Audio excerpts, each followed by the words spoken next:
بسم اللہ الرحمن الرحیم۔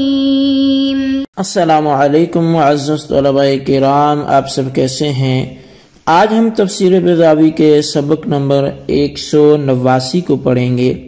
آج کے ہمارے سبق کا عنوان ہے ایک تعویل اور دو مرادیں۔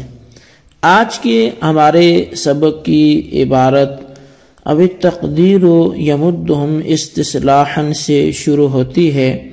آج کے سبق میں در حقیقت ہم ایک تو یمدہم کی تعویل پڑھیں گے کہ اللہ تعالیٰ نے ڈھیل دیتا ہے، اس سے کیا مراد ہے، جیسا کہ کچھ ہم نے گزشتہ سبق میں بھی پڑھی ہیں۔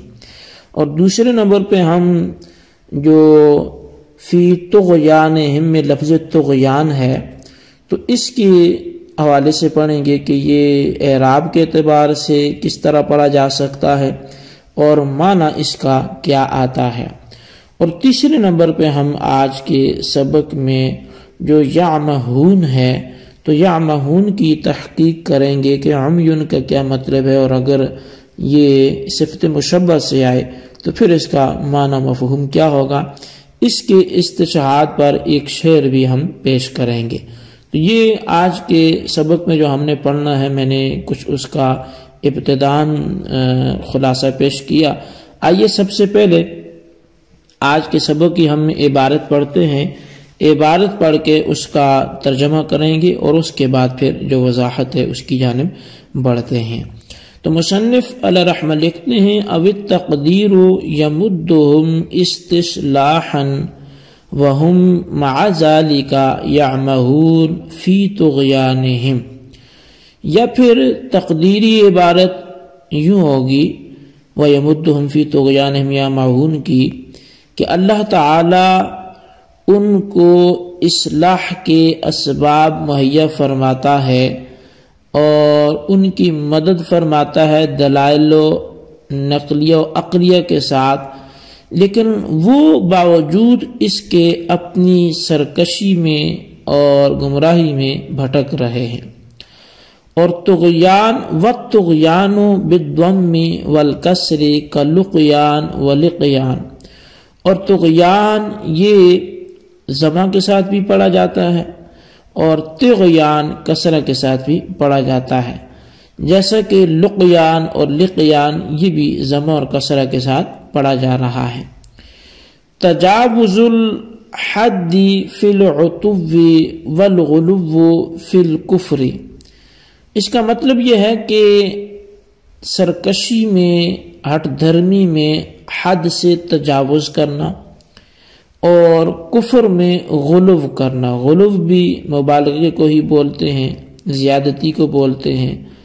تو جیسے کوئی چیز مہنگی ہو تو اسے غالی بول دیتے ہیں، ثمن غالی کی انتہائی قیمتی اور مہنگی چیز ہوگی، تو لہٰذا والغلو فی الکفر، اور کفر میں غلو کرنا۔ وَأَصْلُهُ تَجَاوُزُ الشَّيْءِ عَنْ مَكَانِهِ، اور ویسے طغیان کی جو اصل ہوتی ہے وہ یہ ہے کہ اصل میں اس کا معنی ہوتا ہے کہ کسی شے کا اپنی جگہ سے متجاوز ہو جانا، آگے بڑھ جانا۔ جیسے کہ اللہ تبارک و تعالی نے سورہ حاقہ کی آیت نمبر 11 میں ارشاد فرمایا، قال تعالی، اللہ تعالی نے فرمایا اِنَّا لَمَّا طَغَى الْمَاءُ حَمَلْنَاكُمْ، کہ بے شک جب پانی حد سے بڑھ گیا تو ہم نے تمہیں کشتی میں سوار کر دیا۔ تو اس آیت میں بھی طغا جو ہے یہ حد سے بڑھنے کے معنی میں ہے۔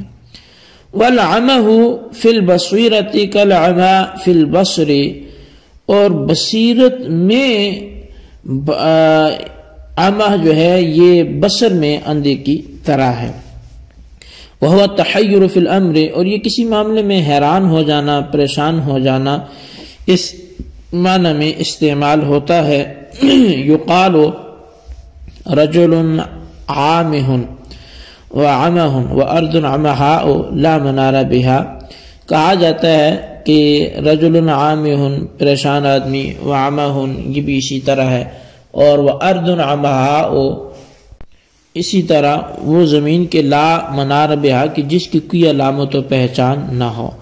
قال شاعر نے کہا اعمل ہدا بالجاہلین العمہ، ان کے جو نشانات ہیں وہ ان راہگیروں پر مخفی ہیں جو راستے سے ناواقف اور حیران و پریشان ہیں۔ جی طلبہ کرام، یہ تھی ہمارے آج کے سبق کی عبارت، اس کا ترجمہ۔ آئیے اب اس کی وضاحت کی طرف بڑھتے ہیں۔ تو سب سے پہلے تو یمدہم کے معنی مرادی میں جو تعویل ہے وہ کریں گے۔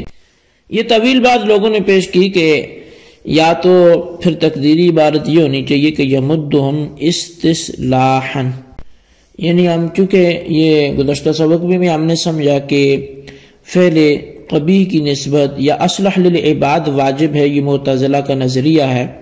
تو یہاں پر جو تعویل کر رہے ہیں یمدہم استصلاحاً، یہ لفظ مقدر نکالیں گے اس لیے کہ اللہ کی جانب فعل قبیح کی نسبت لازم نہ ہے۔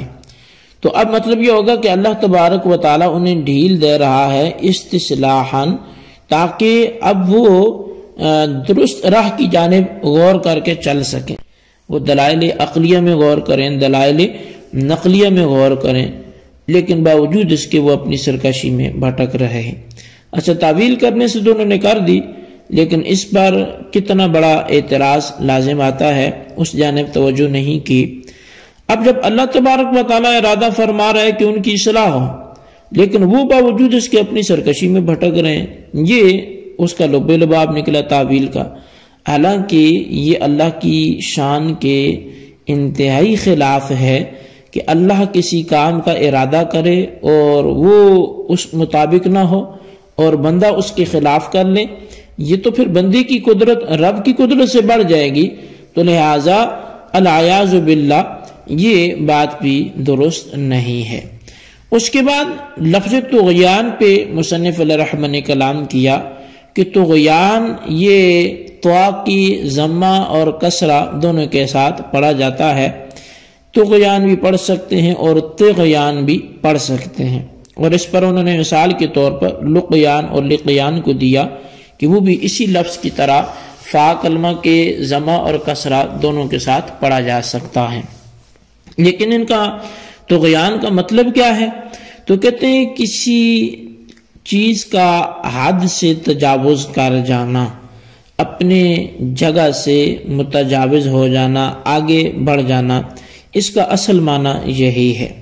اور اس پر مثال کے طور پر مصنف علیہ رحمہ نے سورہ حاقہ کی آیت نمبر 11 کو پیش کیا کہ اللہ تبارک و تعالیٰ فرماتا ہے جب پانی اپنی حد سے بڑھ گیا تو ہم نے پھر تمہیں کشتی میں سوار کر دیا۔ تو طغل ماء میں جو لفظ طغا ہے، چونکہ یہ بھی طغیان سے ہی ہے، تو اس کا معنی جو ہے وہ پانی کا اپنی جگہ سے بڑھ جانا ہے، حد سے بڑھ جانا ہے۔ تو اس سے پتہ چلا کہ طغیان کا جو معنی ہے وہ اپنی مکان سے کسی چیز کا بڑھ جانا، متجاوز ہو جانا۔ جب پھر یہ عمہ جو لفظ ہے یا مہون جو ہے، تو اس میں کہتے ہیں کہ بھٹکنا، حیران ہونا، پریشان ہونا، یہ اس معنی میں آتا ہے۔ اور یہ اس پر مثالیں کچھ پیش کی ہیں، جیسے رجل عامہ بولا جاتا ہے یا عامہ بولا جاتا ہے، یا ایسی زمین کے لیے ارض عمہا بولا جاتا ہے کہ جس کی کوئی علامت نہ ہو، پہچان نہ ہو، تو وہ بھی اسی حیران و پریشان شخص کی طرح مطلب ایک غائب سی چیز ہوتی ہے، تو مشابہت ہوتی ہے۔ اس پر انہوں نے استشہاد کے طور پہ ایک شعر بھی پیش کیا جس کا اول مصرع و محمتن اطرافہ فی محمتن ہے، اور ثانی جو مصرع ہے اعمل ہدا بالجاہلین العمہ۔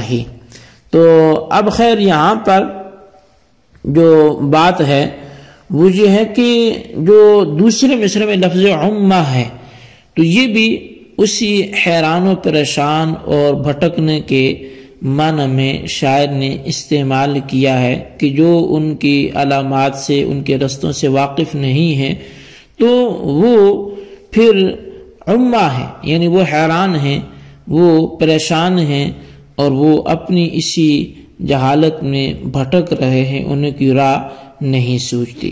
جی طلبہ کرام، یہ تھی ہمارے آج کے سبق کی عبارت، اس کا ترجمہ، اس کی وضاحت۔ اس کو اچھی طرح سمجھیں، اس کے خلاصے کو اپنے رجسٹر پہ ضرور لکھیں۔ جن 3 چیزوں کو ہم نے بیان کیا آپ انہی کے اعتبار سے اس کا خلاصہ بھی لکھیں اور بالخصوص ان سوالات کے جوابات دیں۔ سوال نمبر 1 یہ کہ یمدہم استصلاحا کی تعویل میں کیا خرابی لازم آتی ہے، وضاحت کریں۔